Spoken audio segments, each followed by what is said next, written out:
Now, I see my neurologist about once or twice a year at the moment, and after a phone call consultation I had with him back in April, I explained some of my new symptoms and unfortunate progression that I've experienced over the last sort of year with motor neuron disease, and he recommended that I would pop down and see him on his next time that he has available. But first, I need to get ready. I need something to eat, and I'll take you along to my appointment so you can see what goes on.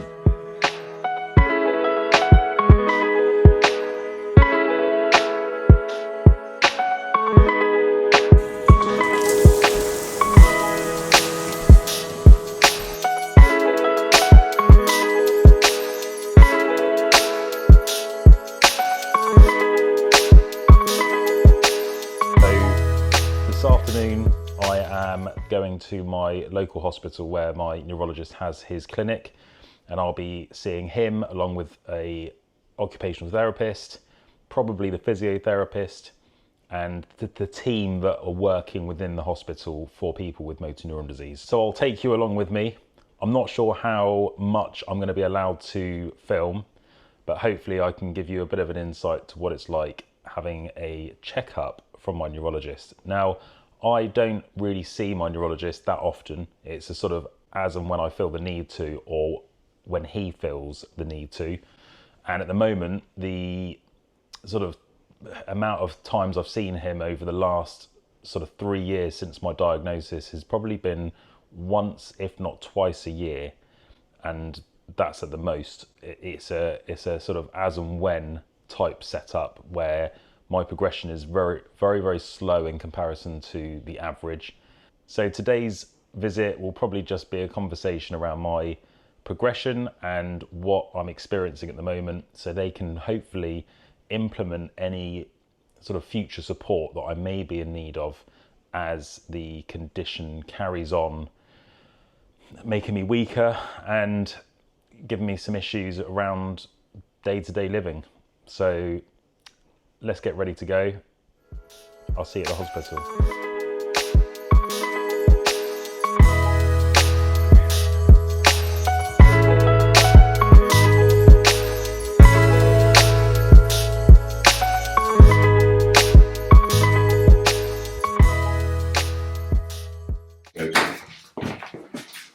So James, come and have a seat on the chair so you're comfortable. Now, you're about the right height there. Yep. Yep, okay. I was wondering if we can just slip your shirt off, if that's right, so we can see your muscles. If you need any help, just shout and we can assist.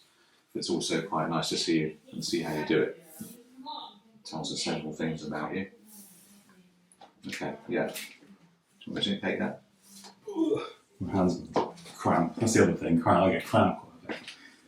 Come on, we'll see there. I'll bring this back down slightly so we have a bit more of a stable base. There we go, it's electronic, so that's fine. Try that for size. Okay, you okay there? Yeah. Okay, so I think we've established a couple of things. Cognitively very sharp, speech sounds very normal. I'm just going to do a couple of things. Do you see my pen? Just look over here to the left, to the right here, and all the way up. Can you close your eyes tight shut? Open, so tight as you can now. Tight. Okay, that's good. And then can you open your mouth for me? Show me teeth and show me tongue. Okay, no, it's not rude here, but can you do this for me? And that? Okay, that's good. Can you push one hand forward hard as you can? Okay. Once again, push hard. Okay. Push back now, hard as you can. So the neck flexion is very slightly weak, I think. Very slightly. It won't bother you, so that's good. But can I get you to open your jaw slightly? That's it, and just halfway. Hasn't got any obvious jaw jerk, which is good. Very good. Okay, so we're going to concentrate more on the motor system here, because obviously we have an established diagnosis of MND, and also sensory examination should be normal if the diagnosis is correct, and we don't have any doubt about that now. So I'm going to come and just stare at you for a moment. Is that okay? Staring in this clinic is allowed.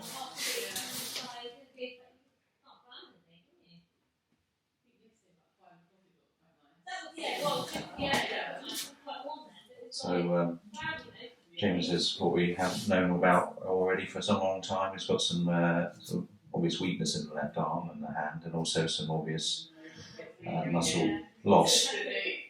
I'm turning the hand like that. the thumb has very much been affected. Okay, because of course it has a big representation of motor neurons here in the homunculus. So that's why Homunculus. the homunculus, yeah, it's a sort of cortical representation of various bits of the body. And your leg has much less cortical representation than the arm, Right. and in the hand, the thumb has a massive cortical representation. And then you go up even further, and the face and facial expression has the biggest. Okay, right, I'm going to take your sort of bad arm first, so to speak. I'll try not to hurt you. Can you try and bring it up for me? Okay, if I just support that for a moment. Am I hurting you? No? No pain there? No? That's good. Okay, if I just come here for a moment, can I get you to try and push your hand out to me? So push your arm out. Okay, it's obviously quite weak, but not pain. No. Okay, now pull in towards your body. No pain? No. Okay. Right, and then if I can, just pull the arm up towards you. Okay, so it's not very useful, this arm, is it? No. Push away. Okay, and then really with the wrist, can you cock the wrist up for me? Okay, and then spread the fingers wide if you can. So you can't extend the fingers slowly. That's all I've noticed that Yeah. the little finger's gone as well. There's no obvious contraction, which is good. And then obviously turning the hand over. Can I get you to bring the thumb upwards to the centre? Not really. Okay, so that has become quite difficult for you. And putting the thumb and the finger together. Okay, so yeah, it's all a bit weak. That's really what we would expect. And then just going to come to that side. You okay? Yeah. Want to sit down? No, you're perfect. Oh, okay. Okay, and then just this side to see how you are. Just bring the arm up for me. Am I hurting you? No. No pain there at all? A little bit. There. Right on the back of the shoulder. Okay. Any further? More pain or not so much? It's bearable, but Okay. I can feel there's a tightness there. Keep it up if you can for me. Keep it up. Okay. So yeah, we're 3-5 there, aren't we? Ish. Right, pull me towards you. Pull. Okay, push away now. Okay. And then can you get you to cock the wrist up for me? Okay, keep it there. Okay. You spread the fingers wide. Okay. Yeah, it's just slightly frustrating, isn't it? Yeah. See, it has taken, as you say, a bit of a hit in your words, yeah. And the reflexes are flat here, which we'd expect for this pattern of motor neuron disease in you. We'd expect that sometimes in the wrist when you are slightly flat. Okay, so I'm going to just, if I can, lie you back up on the bed here. I've seen you walk, obviously. Get you to put your head there and I'll bring you back so you can be comfortable. How's that? You okay? Yeah. Probably Yes, and that's perfect. I'm just going to do that. And you just stare. Let's say in this clinic, that's not rude. At your muscles for a moment.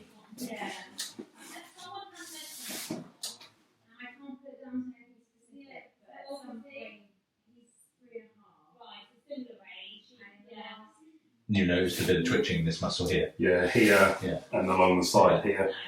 Okay. Right. So I'm just going to go for a bit of power. We did this outside. Can you bring the knee up for me? Keep it up there. And then don't let me pull it down. Okay, keep it there. That's good. Can you now push the leg out straight? Good. Pull in towards you. Good. Stand here a minute.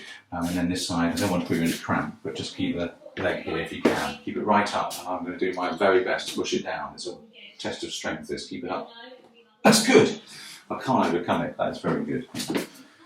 Push down. I mean, I don't doubt the leg feels heavy. It's probably a bit heavy, but it's actually working functionally very well at the moment. And long may that last, and I think that is the prediction here. Push down hard as you can. Good. Right. Can I get you just to come up onto your feet? This is a waste of time, this paper. It's just to make it thin veneer of cleanliness. There we go. Let's put that here. You okay there? Yeah. I want you to push up on your toes, and then if you can, I want you to rock back now onto your heels. Yeah. So the leg feels weak, and I believe it is, but I can't detect that weakness here in a sort of rather simplistic clinic. It's worth you knowing. It's just absolutely. I think that the pattern that you have is going to be pretty clear, and it's deciding what the next bit is going to be in terms of. It just feels. Everything just feels. I'm noticing it. Yeah. No, absolutely. Because I just don't. If you turn around, what do your shoulder blades look like, James? Oh. Do you want to try it? I mean, it's very difficult. I don't know if you'll manage to get up and try and put some pressure on. I think that might be too difficult. Can you push against me? I can probably push against. Yeah, that's not really ringing, is it? No. A little bit on the medial border.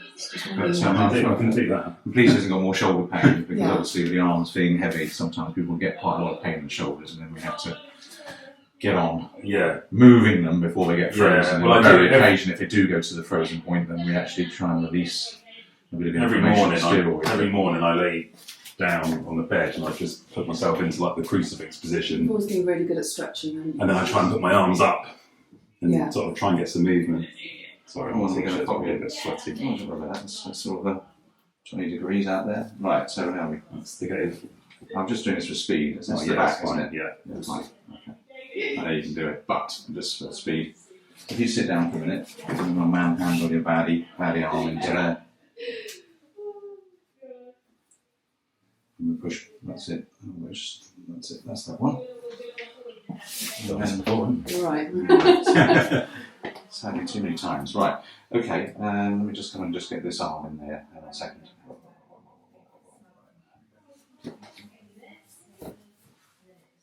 There we go. Smartish.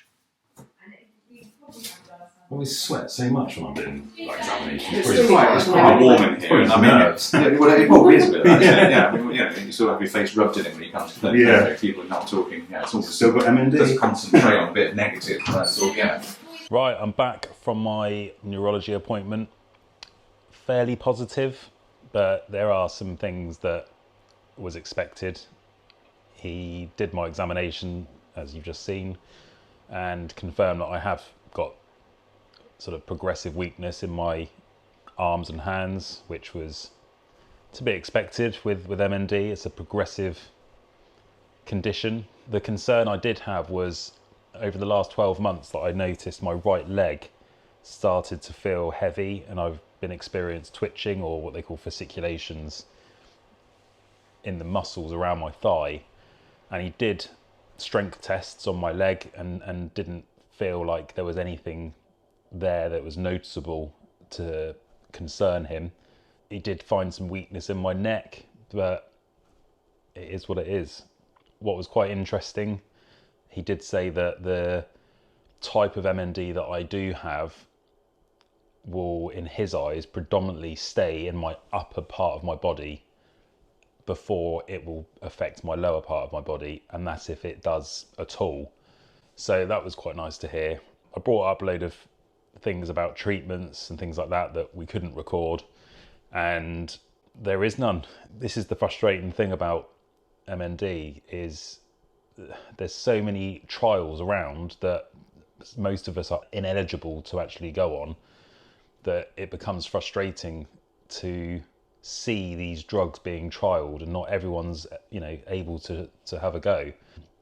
So he is going to look into one drug that I brought up, which is called ILT 101, and it's to allow me to go on a managed access program and almost join the trial itself, because it's now been opened up to everyone with MND. So he's going to let me know about that. So I'll take the positive in anything and just go with the flow.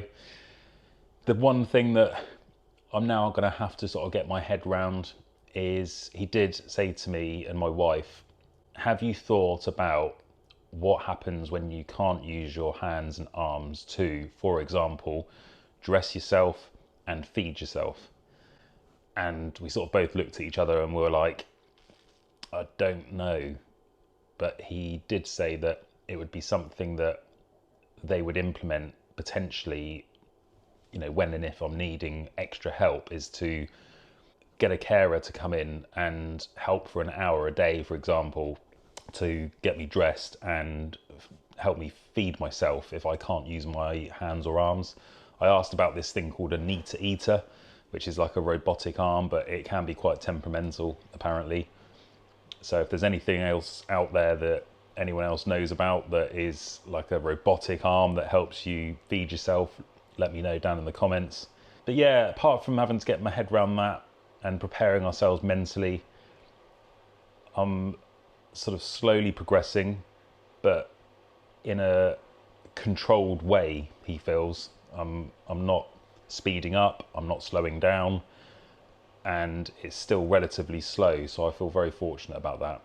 And we'll see how we go on the next appointment. I think I'm due to see him next year now, so I only see him once or twice a year, like I said earlier.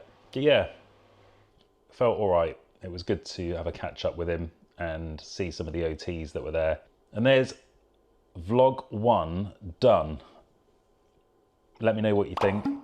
Do you want to see another one? If you do, I'll see you on the next one.